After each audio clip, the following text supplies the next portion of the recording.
राधे राधे, जय श्रीमान नारायण सबको। तो कैसे आप सब लोग, आशा करती हूँ आप सभी लोग अच्छे होंगे। तो आप सभी का स्वागत है मेरे चैनल पे। तो मैं आज की वीडियो में आपको ये बताने जा रही हूँ कि हम लड्डू गोपाल जी की सेवा कैसे करें ताकि हमारे घर में जो लड्डू गोपाल जी विराजमान है वो हमारी सेवा से खुश हो सके। और बाद में हम ये कैसे पता भी करें कि हमारे जो घर के लड्डू गोपाल जी हैं वो हमारी सेवा से खुश हैं कि या नहीं। तो आज हम इसी टॉपिक में बात करेंगे। तो पहले मैं आपको ये बताऊंगी कि हम अपने गोपाल जी की सेवा या अपनी राधा रानी जी की सेवा कैसे करें ताकि वो हमारी सेवा से खुश हो सके। तो हमारे घर में जो विराजमान हमारे लड्डू गोपाल जी हैं तो हमने उनको अलग अलग रिश्ते से अपने घर में विराजमान कर रखा होता है। तो सबसे पहले हमारे घर में जो हमारे लड्डू गोपाल जी हैं, लाला लाली हम उनको जो भी कहते हैं, जैसे हर कोई होता अलग अलग रिश्ते में गोपाल जी को बांधता है। तो जैसे कि मैंने अपने लाला को अपना बेटा बना रखा है तो मैं पुत्र भाव से उनकी सेवा करती हूँ। तो पहले तो हमें गोपाल जी से कोई ना कोई रिलेशन ज़रूर बनाना चाहिए, क्योंकि हम उनको जिस रिश्ते में बांधेंगे ना फिर हम वो उसी रिश्ते से हमारी रक्षा करेंगे वो, या हमारे लाला भी ना फिर हमसे वही रिश्ता निभाने लग जाएंगे। तो मैंने अपने गोपाल जी को अपने बेटे के रूप में विराजमान कर रखा, तो मैं उनकी सेवा भी पुत्र भाव से करती हूँ। आज की वीडियो में मैं कुछ इंपॉर्टेंट टॉपिक पे बात करने वाली हूँ, तो आप प्लीज़ वीडियो को अंत तक ज़रूर देखें ताकि आपको वीडियो में जो बताई गई जानकारी पूरी मिल सके। तो आप वीडियो को स्किप ना करें। तो आज की टॉपिक में हम बात करने वाले हैं कि हम अपने गोपाल जी की सेवा किस तरीके से करें ताकि हमारी सेवा से खुश हो सके, और दूसरा कि हम ये कैसे पता करें कि जो हम लड्डू गोपाल जी की सेवा करते हैं वो सेवा से खुश हैं कि नहीं। तो आप प्लीज़ मेरी वीडियो को अंत तक देखना, जाना नहीं, और वीडियो को स्किप बिल्कुल मत करना। गोपाल जी हों या राधा रानी जी हों, पहले तो उनको अपनी फैमिली का एक सदस्य मानो। आप ये समझो कि ये घर जो है ना ये हमारे लाला लाली का है और हम उनके ही घर में रह रहे हैं। तो ना ये भाव आएगा कि जैसे ये गोपाल जी का मंदिर हो और हम उस मंदिर में रह रहे हो और उस मंदिर की सेवा करें। तो एक पुण्य हमें ये भी मिलेगा कि हम अपने लड्डू गोपाल जी की मंदिर की सेवा करें। तो हमेशा घर अपने गोपाल जी का समझना चाहिए और ये मानना चाहिए कि हमारे गोपाल जी हैं, वो इस घर के मुखिया हैं और हम इस घर के सदस्य हैं, पर मुखिया हमारे गोपाल जी हैं और हमारी राधा रानी जी हैं। तो इसी प्रकार पहले तो उनको अपना घर का सदस्य बनाए, एक फैमिली मेम्बर बनाए और प्लस उनको मुखिया का नाम ज़रूर दें। और उसके बाद हम उनकी सेवा जो स्टार्ट करते हैं तो उनको डेली प्रतिदिन स्नान करवाना चाहिए। अगर सर्दियां हो तो एक दिन छोड़ के एक दिन करवाएं, अगर गर्मियां हो तो डेली लाला को स्नान जरूर कराना चाहिए। और जब एकादशी आती हो तो उनको पंचामृत से भी स्नान जरूर करवाना चाहिए। तो हम उनको गोपी चंदन से भी हफ्ते में 2 बार या 3 बार स्नान करवा सकते हैं। तो हमारे घर में जो लड्डू गोपाल जी है ना, हम उनको गर्मी में गोपी चंदन से स्नान करवाते हैं। तो हम हफ्ते में 2 बार अपने गोपाल जी को और राधा रानी जी को ना गोपी चंदन से स्नान करवाते हैं। और लाला को स्नान करवाते हुए ये बातें ज़रूर ध्यान रखें, आप गोपाल जी का स्नान खुले में करा सकते हैं, पर हमारे घर में जो राधा रानी जी विराजमान हो उनका स्नान हमेशा पर्दे में कराना चाहिए, क्योंकि वो मैया है तो हम उनका स्नान ऐसे खुले में नहीं करा सकते। हमने उनको जो भी रिश्ते में बांधा, अगर लाला हमारे बेटे हैं तो लाली जी हमारी बहू हुई, तो हम उनका स्नान इसलिए पर्दे में कराते हैं ताकि लड्डू गोपाल जी को हम जिस भी पानी से स्नान करवाते हैं उस पानी को गोपाल जी को स्नान करवाने के बाद उस पानी को फेंकना नहीं चाहिए, उस पानी को हमेशा गमले में डालना चाहिए। और अगर हम अपने घर के अन्य देवी देवताओं को भी स्नान करवाते हैं तो उनका जो स्नान का पानी होता है आप वो ध्यान रखें कि वो आप तुलसी गमले में ना डालें, आप वो पानी किसी दूसरे गमले में डाल दें। फिर उसके बाद जैसे हम अपने लाला को स्नान करवा लेते हैं और उनको फिर अपनी जगह पे विराजमान कर देते हैं, उसके बाद हम लड्डू गोपाल जी की पूजा करेंगे। और फिर आप ये ध्यान रखें कि पूजा करने के बाद मतलब पूरे दिन में हमें गोपाल जी को 4 से 5 बार भोग लगाना चाहिए। तो हम उनको सुबह पहले तो नाश्ते में आप जो भी उनके लिए बना सके, चाहे हलवा हो या पूड़ी हो, मतलब आप जो भी उनको देना चाहे, आपको जो भी सूटेबल लगे, आपको जो भी आसान लगे, आप वो गोपाल जी को बना के दे सकते हो। आप सुबह लाला को दूध भी दे सकते हो उसमें तुलसी का पत्ता डाल के, और उसके साथ में कुछ खाने के लिए भी दे सकते हो। उसके बाद आप 1 से 1.5 घंटे का वेट करें, फिर लड्डू गोपाल जी को फिर से कुछ नाश्ता कराएं। फिर आप जैसे जो खाने का टाइम होता है उसके बाद हमें गोपाल जी को भोजन करवाना चाहिए। फिर हमारे गोपाल जी को दोपहर में शयन करवाना चाहिए, क्योंकि वो बच्चे हैं, सारा दिन एक ही पोज में बैठे बैठे हमारे गोपाल जी भी थक जाते हैं। तो हम उनका खाना जो होता है वो हमेशा सात्विक भोजन बनता है, मतलब बिना प्याज लहसुन के गोपाल जी के लिए खाना। वैसे तो सभी को पता होगा कि लड्डू गोपाल जी का खाना बिना प्याज लहसुन के ही बनता, फिर भी मैं एक तो लड्डू गोपाल जी का जो भोजन होता है वो बिना प्याज लहसुन के बनाएं। जैसे हमारे घर में छोटे बच्चे उनको बार बार भूख लगती है ना, तो वैसे हमारे गोपाल जी भी हैं तो उनको भी बार बार भूख लगती है। तो आप उनको जब दोपहर का भोजन करा देना तो उनको सुलाना भी ज़रूर चाहिए। जैसे हम अपने घर में जो बच्चे होते हैं उनको भी सुलाते हैं ना, क्योंकि बच्चे भी थक जाते हैं, तो हमें हमारे गोपाल जी को भी दोपहर में शयन ज़रूर कराना चाहिए। उसके बाद लाला को कम से कम आप 2 से ढाई घंटे शयन करा सकते हैं। आप 3 घंटे भी शयन करा सकते हैं लाला को। जैसे गर्मियों का मौसम हो तो आप 3 घंटे लाला को शयन करा सकते हैं, 2.5 घंटे करा सकते हैं। अगर सर्दियाँ हैं तो आप 1.5 से 2 घंटे भी लाला को शयन करा सकते हैं। उसके बाद जब हमारा लाला शयन करके उठे तो हमारे जो गोपाल जी उनको कुछ नाश्ते में देना चाहिए। अब नाश्ते में चाय, मट्ठी या आपने जो भी बना रखा है लाला को वो दे सकते हैं। आप फ्रूट भी लाला को दे सकते हैं।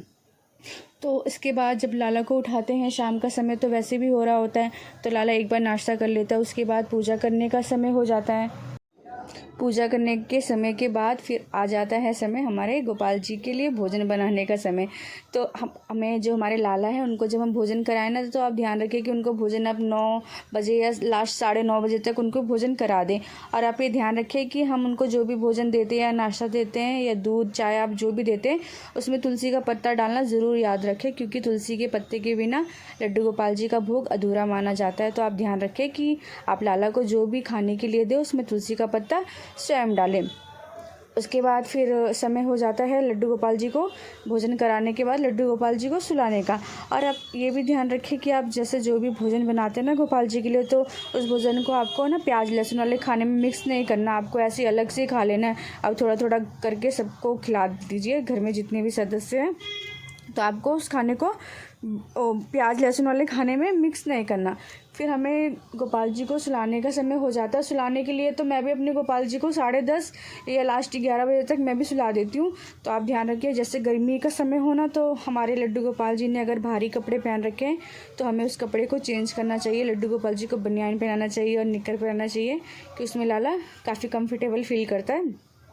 और आप ये ध्यान रखिए कि हम जब लाला को सुलाएं ना, तो उनका बिस्तर जो है काफ़ी सॉफ्ट और चुभने वाला बिस्तर ना हो। जैसे बच्चे होते हैं ना, उनको जैसे थोड़े मोटे बिस्तर होते हैं तो उनसे चुभन होती है। तो हमें गोपाल जी के लिए भी ऐसा भाव रखना चाहिए कि मोटे बिस्तर से उनको भी चुभन होगी, तो उनके लिए सॉफ्ट सा बिस्तर लगाएं, ताकि गोपाल जी को अच्छी तरीके से नींद आए। तो अगर कोई इत्र मालिश करता है तो इत्र मालिश भी कर सकते हैं। जैसे मैं हमेशा लाला को इत्र मालिश नहीं करती, मैं लाला के हाथ पाँव और अपने लाली के हाथ पाँव ऐसे दबा देती हूँ। तो लाला को सुलाने से पहले उनके हाथ पैर ज़रूर दबाएं। और ये भी ध्यान रखें, जब हम लाला को सुलाएं तो हम लाला को दूध की बोतल दे दें, या आप जो भी जैसे मौसम के फ्रूट होते हैं वो भी खाने के लिए दे दें। और पानी का तो बिल्कुल भी ध्यान रखना है कि आपको पानी देना नहीं भूलना लाला को। तो आप पानी लोटे में भी रख सकते हैं। आपने गोपाल जी के लिए अगर कोई बोतल बना रखी है तो आप उसमें भी गोपाल जी का पानी रख सकते हो। आप उनको, अगर आपके घर में जैसे रात को एसी चलता है, कूलर चलता है, तो उनको सुलाने के साथ पतला सा चद्दर या पतली सी चद्दर या जो भी आपके घर में एसी वाला हो, लाला को ज़रूर उड़ाएं, ताकि लाला को रात को ठंड ना लगे। अब तक तो मैंने आपको इस वीडियो में ये बताया कि हमें लड्डू गोपाल जी की सेवा किस तरीके से करनी चाहिए ताकि वो हमारी सेवा से खुश हो सके। अब हम बात ये करेंगे कि हमारे जो गोपाल जी हमारे घर में विराजमान हैं वो हमारी सेवा से खुश है या नहीं, हम ये कैसे पता करें। क्योंकि सभी भक्तों के मन में ये संकोच रहता है कि वो गोपाल जी की सेवा इतने सालों से कर रहे हैं और वो उस सेवा से गोपाल जी खुश है या नहीं, तो ये कैसे पता करें। तो लड्डू गोपाल जी भी ऐसे बहुत से संकेत देते हैं जिससे हम पता कर सकते हैं कि वो हमारी सेवा से खुश हैं।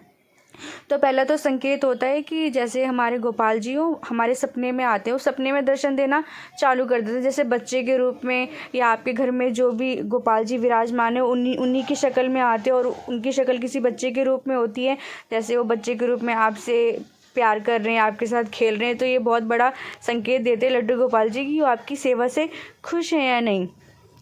अगर आपको बच्चों के रूप में हमारे जैसे गोपाल जी के दर्शन होते हैं तो आप ये ज़रूर मानें कि गोपाल जी आपकी सेवा से बहुत ज़्यादा खुश हैं। और दूसरा संकेत ये होता है कि हमें सपने में ना बार बार वृंदावन दिखाई देता है। वृंदावन का जैसे हमारे बांके बिहारी मंदिर के दर्शन करना या वृंदावन में हमारी जो भी फेवरेट जगह है उसके सपने आना कि हम गोपाल जी के दर्शन कर रहे हैं या बांके बिहारी जी के दर्शन कर रहे हैं या हम प्रेम मंदिर में घूम रहे हैं, तो मंदिर के दर्शन आना, बार बार वृंदावन दिखना सपने में, तो ये भी एक संकेत होता है कि हमारे गोपाल जी हमसे खुश हैं, बहुत ज़्यादा खुश हैं। एक संकेत ये भी है कि हम जब लड्डू गोपाल जी की पूजा करते हैं, उनके लिए जोत जलाते हैं, उस बत्ती का अचानक से बड़ी हो जाना या उस बत्ती में फूल बनना, तो ये भी एक महत्वपूर्ण संकेत माना जाता है कि लड्डू गोपाल जी हमारी सेवा से खुश हैं। जैसे हम घर से ना कहीं भी बाहर जाएं, जैसे 1-2 घंटे के लिए सफ़र पे जाइए या हमें बाहर कुछ भी काम है, तो हमें गोपाल जी को ना बता के ज़रूर जाना चाहिए। अगर आपके घर में 2 चाबी है तो आप कोशिश करें कि एक चाबी अपने गोपाल जी को दे के जाएँ और अपने गोपाल जी को आप पूरा डिटेल से बताइए कि आप कहाँ जा रहे हैं, आपको कितने देर का काम है, आप कितने देर में आओगे, क्योंकि लड्डू गोपाल जी ना आपका इंतज़ार करते हैं घर में। अगर आप लड्डू गोपाल जी को बता के जाओगे, उनको बोल के जाओगे, जैसे आपका कोई इंपॉर्टेंट काम है, आप लड्डू गोपाल जी को बोल के जाओ कि लाला मैं ऐसे फ़लाने काम से जा रही हूँ, आप मेरे साथ चलो, तो आप ना ये बात कंफर्म है कि लाला ना आपके साथ ज़रूर जाएंगे। आपको ना खुद से महसूस होगा कि जैसे कोई आपकी रक्षा कर रहा है या आपके बिगड़ते बिगड़ते काम जैसे बनते जा रहे हैं, तो ये भी एक संकेत होता है कि लाला जैसे आपके बोलने से आपके साथ चलता है, तो मतलब ये भी यह एक संकेत माना जाता है कि लाला हमारी सेवा से खुश है। तो हमारे जो गोपाल जी हमारी जैसे हम सेवा करते हैं उससे खुश हैं या नहीं, तो ऐसे बहुत से संकेत देते हैं। और एक संकेत ये भी होता है, जैसे गोपाल जी को कुछ भी चाहिए होता है या उनकी कुछ भी डिमांड होती है ना, वो आपसे आपके सपने में ज़रूर, जैसे डायरेक्ट तो नहीं बताते, पर हमें ऐसा सपना आता है कि हमें ये बात समझ में आ जाती है कि हमारे गोपाल जी को ये चीज़ चाहिए हमसे। जैसे वो कोई भी चीज़ होगी, जैसे बच्चों वाले वो कपड़े हो गए, खिलौने हो गए, गोपाल जी ना बिल्कुल आके सपने में बताते हैं। और ये बात मैंने खुद से नोट किया हुआ है, मैं खुद से अपने इस भाव को समझती हूँ कि जैसे गोपाल जी को कुछ चाहिए और अगर मैं ऐसे नहीं समझ पा रही तो सपने में आके, मतलब डायरेक्ट तो नहीं पर इनडायरेक्ट ज़रूर बताते हैं कि उनको क्या चाहिए। तो ये भी एक संकेत होता है कि हमारे गोपाल जी हमारी सेवा से खुश हैं या नहीं। और एक संकेत ये भी है कि जैसे हमारे गोपाल जी हैं घर में, तो आप ये बात ना आपने कभी नोट भी की होगी कि जैसे आपके जो गोपाल जी कभी ना बहुत ज़्यादा स्माइल करते हैं, कभी बहुत कम स्माइल करते हैं। तो जिस दिन कम स्माइल करते हैं ना, तो उस दिन समझ जाइए कि आपसे ना कोई गलती हो गई जो आप समझ नहीं पा रहे हो। तो आप गोपाल जी से क्षमा याचना भी कर सकते हैं। आप उनसे पूछ सकते हैं कि उनसे मतलब आपसे क्या गलती हुई है कि वो आज स्माइल नहीं कर रहे हो। और जब वो स्माइल नहीं करती ना, तो मन में टेंशन भी हो जाती है कि हमने ऐसा क्या काम कर दिया है कि हमारे गोपाल जी हमसे खुश नहीं हैं। तो वो ना अपने मतलब अपने चेहरे से अपने ना भाव बताने लगते हैं हमसे, जैसे वो हमारे भाव समझते हैं ना, वो भी हमको अपने भाव बताने लगते हैं चेहरे से कि हमसे खुश है या नहीं, कि उनको आज कुछ चाहिए या नहीं, या हमने कुछ गलती कर दी है या नहीं। तो ये भी गोपाल जी हमें बताने लगते हैं अपने चेहरे से। तो ये मैंने आपको ना कुछ संकेत बताए हैं जो मैं खुद से फ़ील करती हूँ कि जैसे जब हमारा लाला खुश होता है तो हमें वो क्या संकेत देता है। तो जो भाव मैं खुद से फ़ील करती हूँ ना, मैंने आपको वही बताया है। तो अब तक तो मैंने ये बताया कि लड्डू गोपाल जी की सेवा किस तरह से करनी चाहिए ताकि वो हमारी सेवा से खुश हो सके, ये हम कैसे पता करें हमारे लड्डू गोपाल जी हमारी सेवा से खुश हैं कि नहीं। तो अब मैं कुछ आपको इम्पोर्टेंट बात बताने जा रही हूँ कि हम लड्डू गोपाल जी की सेवा करते हैं तो उसमें हमको भूल के भी ये गलतियाँ नहीं करनी चाहिए। तो पहला तो ये कि गोपाल जी को रोज़ाना स्नान करवाना चाहिए। अगर सर्दी है तो आप एक दिन छोड़ के एक दिन स्नान करवा सकते हो, अगर गर्मी है तो आप लाला को डेली स्नान करवाना चाहिए। और लाला को दिन में आप 4 से 5 बार भोग लगाएं। और लड्डू गोपाल जी को आप शयन कराना बिल्कुल भी ना भूलें। हमारे घर में जो भी गोपाल जी विराजमान है, राधा रानी जी, उनकी पूरी सेवा हमें देनी चाहिए ताकि हमारी सेवा से खुश हो सके। तो उनको अच्छे से स्नान करवाइए, उनका अच्छे से श्रृंगार करवाइए, उनको जो भी भोग दें, भोग लगाना बिल्कुल भी ना भूलें। 4 से 5 बार भोग दें। कोशिश करें कि आप अपने हाथों से बनाया हुआ भोग उनको अर्पण करें ताकि वो उनको अच्छा लगे, क्योंकि हम कुछ भी उनको अपने हाथ से बना के खिलाते हैं ना तो लाला को अच्छा लगता है। तो उस भोग में तुलसी का पत्ता ज़रूर डालें, क्योंकि बिना तुलसी के पत्ते के बिना लाला का भोग अधूरा माना जाता है। तो तुलसी का पत्ता डालें, ऐसी गलती ना करें। और दूसरा कि आप उनको शयन कराना ना भूलें। आप उनको दो बार तो शयन लाला को कराना चाहिए। वैसे सभी लोग तो 2 ही बार करवाते हैं, एक बार रात को एक बार दोपहर को। तो लाला को शयन कराए उनको, जैसे घर में हम काम कर रहे तो गोपाल जी अकेले, तो उनको किसी सोफ़े पे बैठा के, साफ़ सुथरा हो जो लाला के लिए, उस पर बैठा के, चाहे सोफ़ा हो चाहे चेयर हो या कुछ भी हो, उस पर बैठा के लाला को कार्टून ज़रूर दिखाना चाहिए, चाहे आप लैपटॉप में दिखा दो या फ़ोन में दिखा दो या टीवी में दिखा दो, तो कार्टून ज़रूर दिखाना चाहिए लाला को एक समय, जैसे मैं शाम के समय दिखाती हूँ। और आप लाला को ना उनके पास खेलने के लिए खिलौने ज़रूर रखें। आप गुड्डा रख सकते हो, चिड़ैया रख सकते हो। मैं लाला के लिए ना बजने वाली चिड़ैया रखती हूँ उनके पास, और गुड्डा रखती हूँ, और उनके पास गुनगुना भी है। तो ये खिलौने मैं हमेशा अपने लाला के ना बेड पे ही रखती हूँ कि ताकि लाला, जैसे मैं बिज़ी हूँ, मैं कोई काम कर रही हूँ, तो खेले।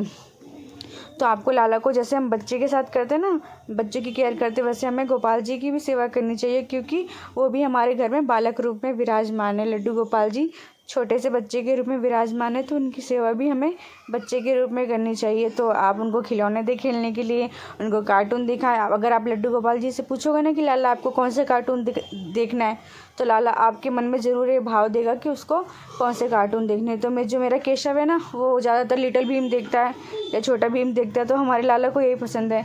तो हम जब काम करते हैं ना घर में, जैसे बिज़ी हो जाते हैं काम करने में, तो लाला को एक जगह बैठा के कार्टून लगा देते, उसमें लिटिल भीम लगा देंगे, या वो ख़त्म हो जाएगा तो छोटा भीम लगा देंगे। तो लाला को ऐसे कार्टून दिखाते हैं। और मेरा लाला तो शिनचैन भी देख लेता है, डोरेमोन भी देख लेता है।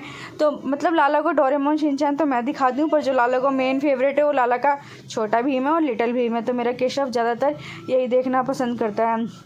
तो आज की वीडियो मैं यहीं पे एंड करती हूँ। तो आशा करती हूँ कि आपको मेरी ना वीडियो अच्छी लगी हो। तो अगर आपको मेरी वीडियो ज़रा सी भी अच्छी लगी हो ना, तो प्लीज़ मेरी वीडियो को लाइक करें। और लाइक करने में इतना घबराया मत करिए, कुछ भी नहीं लगता लाइक करने में। तो आप मेरी वीडियो को लाइक ज़रूर करें, और मेरे चैनल को सब्सक्राइब ज़रूर करें, और कमेंट में राधे राधे ज़रूर लिखें।